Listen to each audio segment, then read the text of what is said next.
What's up mga idol?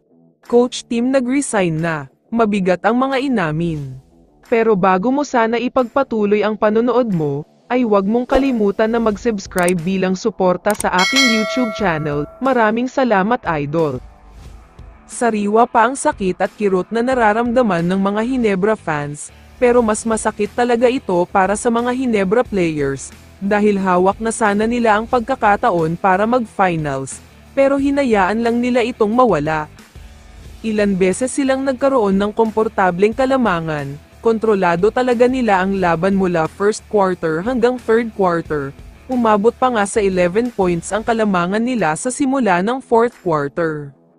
Pero dito na din pala magsisimula ang disaster at bangungot ng Hinebra, hinayaan nila na makagawa ng isang nakakagulat na 18-4 ang SMB, kaya sa isang kurap lang ay may 4-point lead agad ang SMB. Hindi na nakakuha pa ng kalamangan ang Hinebra dyan, dahil nahirapan na silang mapigilan ang matinding momentum ng Beermen. Grabe din kasi ang performance ni Chris Ross, mula opensa pati depensa ay ginawa niya. Pero kung labasan lang naman ng veterano ang labanan, may pangsagot sana ang Hinebra kay Ross. Ito nga ay ang hero ng Game 6 na si L.A. Tenorio, pero ang problema ay hindi man lang siya ginamit at sinubukan ni Coach Tim. Naglaro si L.A. pero 2 minutes lang, literal na 2 minuto lang siya sa loob. Sobrang nakakapanghinayang dahil malaki sana ang magagawa niya, hindi sana nangyari ang pagkakalat ng isang RJ Abarrientos sa loob.